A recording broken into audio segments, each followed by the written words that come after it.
નમસ્કાર મિત્રો, MS voice Gujarati YouTube ચેનલમાં તમારું હાર્દિક સ્વાગત છે. ગુજરાત સરકાર દ્વારા રાજ્ય પરિવહન વિભાગમાં કંડક્ટર તથા ડ્રાઈવર માટેની ભરતીની જાહેરાત કરવામાં આવી છે.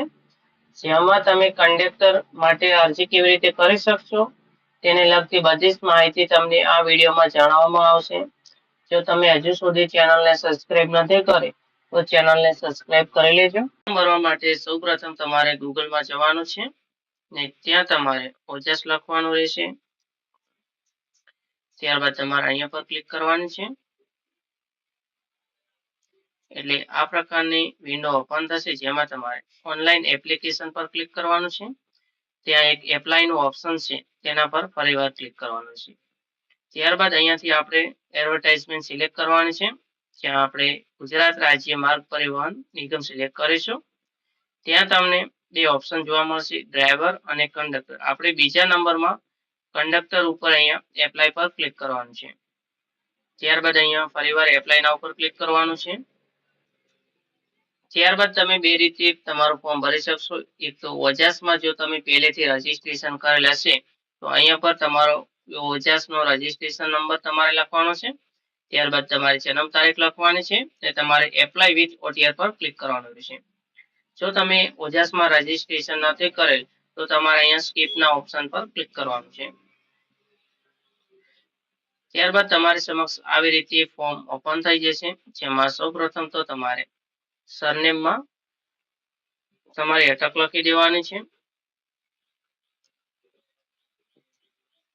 ત્યારબાદ અહીંયા ફર્સ્ટ નેમમાં તમારું નામ લખી દેવાનું રહેશે. ત્યારબાદ અહીંયાથી તમારા પિતાનું નામ લખી દેવાનું છે. ત્યારબાદ તમારે માતાનું નામ લખી દેવાનું રહેશે. ત્યારબાદ અહીંયા જેન્ડરમાં તમે મેલ છો કે ફિમેલ છો તમારે સિલેક્ટ કરવાનું છે. ત્યાર પછી તો શાળાની LCમાં જે પ્રમાણે તમારી જન્મ તારીખ છે તે પ્રમાણે જન્મ તારીખ લખવાની છે. અહીંયા આધાર કાર્ડ મુજબ તમારે જન્મ તારીખ લખવાની રહેશે ને. ત્યારબાદ મેરિટલ સ્ટેટસમાં તમે લગ્ન કરેલા છે કે લગ્ન કરવાના બાકી છે, અનમેરિડ છો, તે તમારે સિલેક્ટ કરવાનું છે. ત્યારબાદ અહીંયાથી તમને જે પણ કેટેગરી લાગુ પડે છે તે કેટેગરી તમારે પસંદ કરવાની છે. જેમાં જનરલ માટે અહીંયા કોઈ પણ પ્રકારના પ્રમાણપત્રની વિગતો લખવાની આવશે નહીં, પરંતુ તમે જ્યારે કોઈ બી કેટેગરીમાં ફોર્મ ભરશો, અહીંયા EWS માટે તમે ફોર્મ ભરી રહ્યા છો તો તમારે EWS સર્ટિફિકેટ નંબર, EWS તમે કઈ તારીખે કઢાવેલ છે તેની તારીખ અને પ્રમાણપત્ર આપનાર અધિકારી અહીંયાથી તમારે સિલેક્ટ કરવાનું છે. ત્યારબાદ OBC માટે અહીંયા એક નોન ક્રાઇમ ક્લિયર સર્ટિફિકેટનું અલગથી પણ ઓપ્શન જોવા મળે છે, જેમાં સર્ટિફિકેટ નંબર, સર્ટિફિકેટ કઈ તારીખે કઢાવેલ છે અને પ્રમાણપત્ર આપનાર અધિકારી અહીંયાથી સિલેક્ટ કરવાના છે. ત્યારબાદ નીચે જશો એટલે તમારું પ્રેઝન્ટ એડ્રેસ એટલે કે હાલનું તમારું સરનામું લખવાનું છે. અહીંયા તમે તમારા ગામનું નામ ને તાલુકો લખી શકો છો.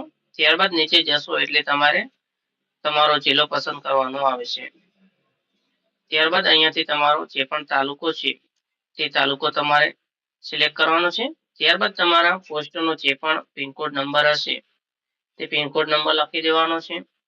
ત્યારબાદ અહીંયા તમારે પ્રેઝન્ટ એડ્રેસ લખાઈ ગયા બાદ તમારું પરમનન્ટ એડ્રેસ લખવાનું છે. અહીંયા પ્રેઝન્ટ એડ્રેસ ને પરમનન્ટ એડ્રેસ બંને સેમ હોય તો તમારે તો અહીંયા જે લખી છે પ્રેઝન્ટમાં તે અહીંયા લખી દેવાની છે. અહીંયાથી તમારો જિલ્લો પસંદ કરવાનો છે. ત્યારબાદ તાલુકો તમારો પસંદ કરી લેવાનો, નીચે પિનકોડ નંબર લખી દેવાનો રહેશે ફરીવાર. ત્યારબાદ તમે નીચે જશો એટલે તમારો જે કાયમી ચાલુ મોબાઈલ નંબર છે તે મોબાઈલ નંબર તમારે લખી દેવાનો છે.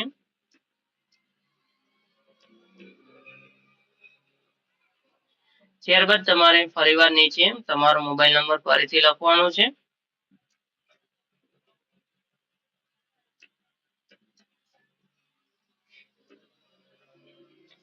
એવી જ રીતે તમે હાલ જે કાયમી ઈમેલ આઈડી વાપરો છો તે તમારે ઈમેલ આઈડી લખવાની છે.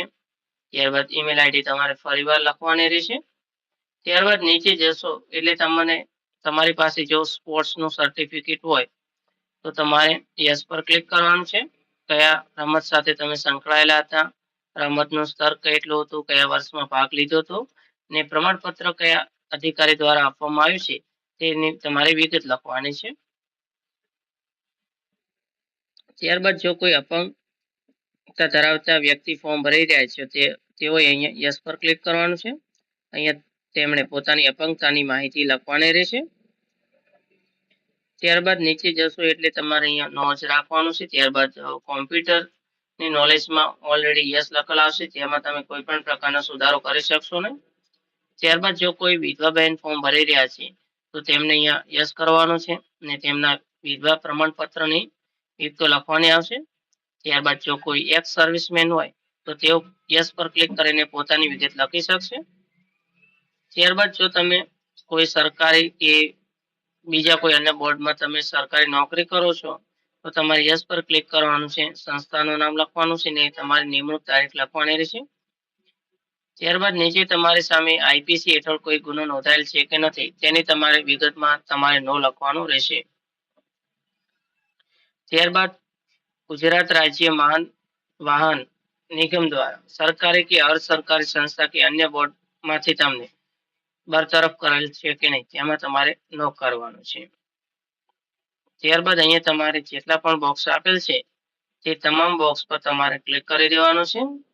જેમાં તમે જે પણ ભાષા સિલેક્ટ કરી છે તેમાં તમે લખી શકો છો, વાંચી શકો છો ને સમજી શકો છો.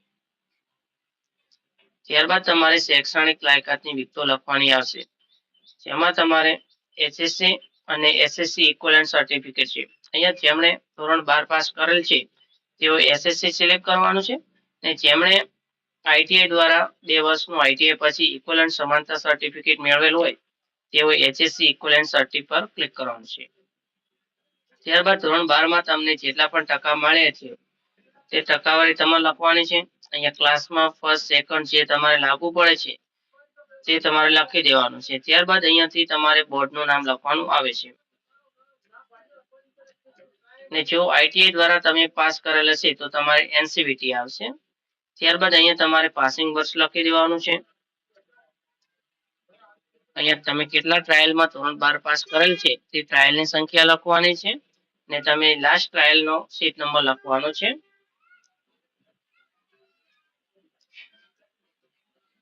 ત્યારબાદ નીચે જશો એટલે કંડક્ટર અને ડ્રાઈવર લાયસન્સની વિગતો લખવાની આવે છે, જેમાં સૌ પ્રથમ તમારે આરટીઓ અપ્રુવડ કંડક્ટર લાયસન્સનો નંબર લખવાનો છે. ત્યારબાદ તમને કંડક્ટર લાયસન્સ કઈ તારીખે આપવામાં આવેલ છે તે તારીખ લખી દેવાની છે. કઈ તારીખ સુધી તે માન્ય છે તે તારીખ તમારે લખવાની છે. ત્યારબાદ અહીંયાથી તમારે બેજ લાયસન્સ નો નંબર લખી દેવાનો છે. ત્યારબાદ નીચે લાયસન્સ ઇસ્યુડ આરટીઓ માં આપણે ગુજરાત જ રાખવાનું છે, આઉટ ઓફ ગુજરાત તમારે સિલેક્ટ કરવાનું નથી. ત્યારબાદ આરટીઓ લાયસન્સ ધરાવતા ઉમેદવારો આરટીઓ કચેરીનો licence information certificate driving test રૂબરૂ મુલાકાત સમયે આપવાનો રહેશે. અહીંયા તમારે નીચે યસ પર ક્લિક કરવાનું છે ને તમારે સેવ પર ક્લિક કરી દેવાનું છે. ત્યારબાદ તમને અહીંયાથી અરજી નંબર મળશે, તે અરજી નંબર તમારે કોપી કરી લેવાનો છે અથવા તો તેનો તમારે સ્ક્રીનશોટ લઈ લેવાનો છે અથવા તો કોઈ બી પેજમાં તમારે લખી દેવાનું છે. ત્યારબાદ તમારે ફરીવાર ઓનલાઈન એપ્લિકેશન પર ક્લિક કરવાનું છે. ત્યાં તમને ત્રીજા નંબરમાં અપલોડ ફોટો એન્ડ સિગ્નેચરનો ઓપ્શન જોવા મળશે, તેના પર તમારે ક્લિક કરવાનું છે. અહીંયા તમે જે અરજી નંબર લખ્યો હતો તે અરજી નંબર તમારે લખી દેવાનો છે. ત્યારબાદ તમારી જન્મ તારીખ લખી દેવાની છે. ઉપર જે કેપ્ચા કોડ આપેલા હશે તે કેપ્ચા કોડ તમારે લખવાનો છે ને તમારે ઓકે પર ક્લિક કરવાનું છે. સૌ પ્રથમ તમારે તમારો તાજેતરનો પાસપોર્ટ સાઇઝનો ફોટોગ્રાફ જે કમ્પ્લીટ દેખાય છે તેવો ફોટોગ્રાફ્સ તમારે 15 કેબીની સાઇઝમાં તમારે અપલોડ કરવાનું છે. ફોટોગ્રાફ્સ અપલોડ કરવા માટે તમારે ચૂઝ ફાઇલ પર ક્લિક કરવાનું છે. તમારો ફોટો સિલેક્ટ કરવાનો છે. ત્યારબાદ તમારે અપલોડ પર ક્લિક કરશો એટલે તમારો ફોટોગ્રાફ્સ અપલોડ થઈ જશે. ત્યારબાદ તેવી જ રીતે તમારે તમારી સિગ્નેચર અપલોડ કરવાની છે, જેમાં સિગ્નેચરની સાઇઝ પણ 15 કેબીથી ઓછી હોવી જરૂરી છે. ચૂઝ ફાઇલ પર તમારે ક્લિક કરવાનું, તમારે સિગ્નેચર સિલેક્ટ કરવાની ને અપલોડ પર તમે ક્લિક કરશો એટલે તમારી સિગ્નેચર પણ અપલોડ થઈ જશે. ફોટો અને સિગ્નેચર અપલોડ થઈ ગયા બાદ તમારે ફરીવાર ઓનલાઈન એપ્લિકેશન પર ક્લિક કરવાનું છે, જ્યાં તમારે કન્ફર્મ પર ક્લિક કરવાનું છે. ત્યારબાદ અહીંયા પર તમારો જે પણ અરજી નંબર હતો તે અરજી નંબર તમારે લખી દેવાનો છે. તમારી જન્મ તારીખ લખી દેવાની રહેશે. ત્યારબાદ તમારે અહીંયા ઉપર જે કેપ્ચા કોડ આપેલા છે તે કેપ્ચા કોડ તમારે લખી દેવાનો છે. નીચે તમારે ઓકે પર ક્લિક કરવાનું છે. ત્યારબાદ તમે નીચે સ્ક્રોલ કરશો એટલે તમારે જે પણ માહિતી હતી તે માહિતી આવી જશે અને નીચે તમારે 354 રૂપિયા ફી જનરલ માટે છે. તો જનરલ કેટેગરીના ઉમેદવારોએ 354 રૂપિયા ફી ભરવાની રહેશે. ત્યારબાદ તમારે કન્ફર્મ એપ્લિકેશન પર ક્લિક કરવાનું છે. અહીંયા ઓકે પર ક્લિક કરી દેવાનું રહેશે. એટલે તમારી અરજી કન્ફર્મ થઈ જશે. અહીંયાથી તમારો જે પણ કન્ફર્મેશન નંબર છે તે તમારે કોપી કરી લેવાનો છે. ત્યારબાદ અહીંયા પ્રિન્ટ એપ્લિકેશન પર તમે ક્લિક કરશો એટલે તમારું ફોર્મ પણ ડાઉનલોડ થઈ જશે. ત્યારબાદ તમારે નીચે પેમેન્ટ કરવા માટે ફીસ પર ક્લિક કરવાનું છે. ત્યારબાદ સૌપ્રથમ તમારે પેમેન્ટ કરવા માટે સૌપ્રથમ તો તમારે ભરતી સિલેક્ટ કરવાની છે. અહીંયાથી કંડક્ટર ભરતી સિલેક્ટ કરી દેવાની છે. અહીંયા તમે જે પણ કન્ફર્મેશન નંબર કોપી કર્યો હતો તે લખી દેવાનો છે. તમારી જન્મ તારીખ લખવાની છે. ઉપર જે કેપ્ચા કોડ આપેલા છે તે કેપ્ચા કોડ તમારે કમ્પ્લીટ લખી દેવાનો છે ને તમારે ઓનલાઈન પેમેન્ટ ઓફિસ પર તમારે ક્લિક કરવાનું છે. ત્યારબાદ તમારે ફરીવાર નીચે સ્ક્રોલ કરવાનું છે. સબમિટ પર ક્લિક કરવાનું રહેશે. અહીંયા તમે ઘણા બધા ઓપ્શન દ્વારા તમારી ફીસ ભરી શકશો. ડેબિટ કાર્ડ કે ક્રેડિટ કાર્ડ દ્વારા, નેટ બેન્કિંગ દ્વારા, યુપીઆઈ દ્વારા પણ તમે ફીસ ભરી શકો છો. જેમાં આપણે યુપીઆઈ ક્યુઆર પર ક્લિક કરવાનું છે. પેના ઉપર ક્લિક કરશો એટલે એક ક્યુઆર કોડ જનરેટ થશે. તે ક્યુઆર કોડ તમારા મોબાઈલમાં ફોનપે, ગૂગલ પે, પેટીએમ દ્વારા તમારે સ્કેન કરવાનો છે. એ તમારી પરીક્ષા ફી ભરી દેવાની રહેશે. આ રીતે તમારો કંડક્ટર ભરતી માટેનો ફોર્મ ભરી જાય છે.